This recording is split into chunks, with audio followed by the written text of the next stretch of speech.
ขอข้าน้อยขอน้อมกราบนมัสการ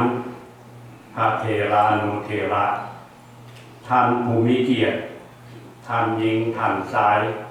ที่เคารพนะครับแพงทั้งหลายข้าน้อยชื่อสมพรไสยสิทธิ์เสนาข้าน้อยขอน้อมกราบถวายความอาลัยแด่พระเดชพระคุณหลวงพ่อเทพมงคลชีวรังสีหลวงตาสีหลวงตาสีเป็นผู้หนึ่งที่ได้ให้แนวคิดแนวทางในการก่อตั้งวัดลาวพุทธวงศ์ได้นิมนต์เพิ่นมาเปิดป้ายสำนักสงฆ์อยู่ที่บ้านเลขที่6925 Highland Street เมืองสปริงฟิลด์นอกจากนั้นในงานบุญประจำปีตามฮีต12ของ14ก็ได้นิมนต์เพิ่นมาเป็นผู้นำพาทำบุญเป็นประจำเพิ่นได้ให้คำชี้สอนในเรื่องธรรมะให้แก่ชาวอพยพที่ได้อพยพมาตั้งถิ่นฐานใหม่อยู่รัฐวิร์จิเนียเพิ่นให้มีความสามัคคีกันและเพิ่นก็ให้รักธรรมะครับ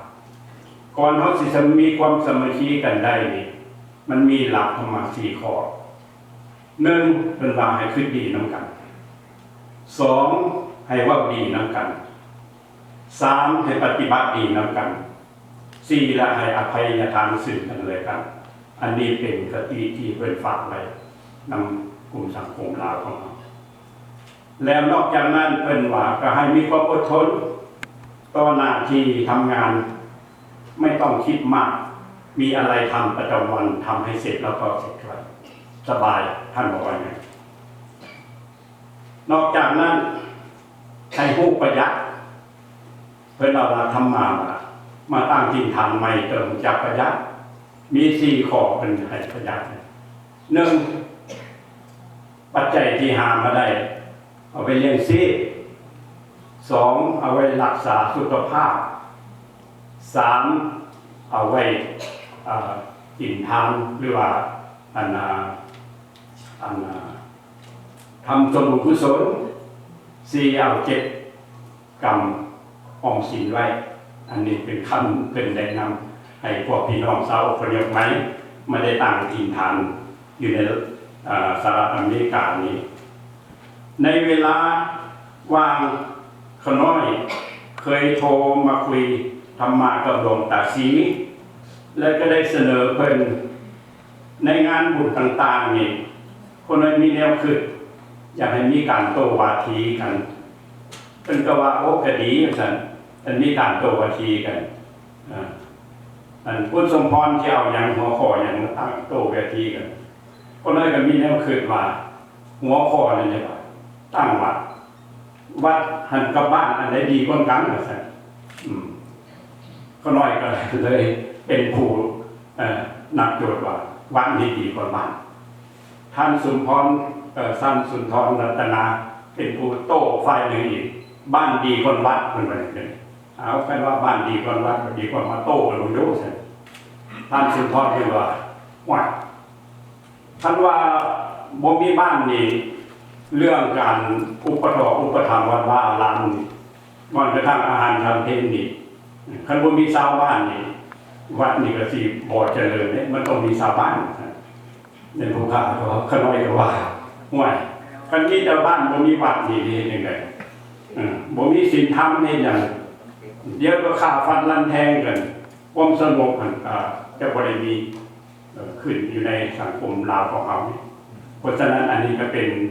บทหนึ่งที่เป็นให้คติของการโต้ธรรมะของเราในมือนั้นแล้ววันนี้มาสรุปวันนี้เวลาเพิ่นสั่งเขาแล้วก็เลยก็ได้นิมนต์เพิ่นมาเป็นผู้ปรารภประธานอาจารย์เลยฉันอยากให้มาขอปรารภมึงดูว่าพวกคนใดโต้วาทีกันนี่ วัดดีกว่าบ้านบ้านดีกว่าวัดนี่มันสิเป็นยังไงเป็นกรรมอารมณ์โยมเอ้ยมันปากันบ่ได้ท่านมันก็แบบไม่คำค่อยๆคำไม้ท่านแล้วก็ได้คติตัวหนึ่งก็ได้ใส่เป็นประจำเป็นให้สุภาษิตข้อหนึ่งวัดจะดีมีหลักฐานเพราะบ้านสวยบ้านจะสวยเพราะมีวัดนิสัยบ้านกับวัดคัดกันสวยยิงอวยใสถ้าคัดกันก็บรรลัยทั้งสองทางอันนี้เป็นคติที่ขน้อยได้จดจำไว้อย่างละเอียดในเพิ่มแสงคำทุกๆฉบับท่านหลวงตาซีเพิ่นก็ได้เขียนคำขอนแล้วก็เขียนบทธรรมะไว้หลายๆอย่างที่ได้แจกจ่ายให้ออกผลญาณโยมของเราได้ใส่เป็นเส้นทางในการดำรงชีวิตนับว่าเป็นผู้หนึ่งที่ได้เผยแผ่คำสอนของพุทธศาสนาพอสมควรขน้อยขออธิษฐานเอาส่วนบุญกุศลของเพิ่นที่ได้บำเพ็ญมาในอดีตจนถึงปัจจุบันจงได้สุขโยกให้ดวงวิญญาณของเพิ่นจงได้ไปสู่สุคติและได้เข้าถึง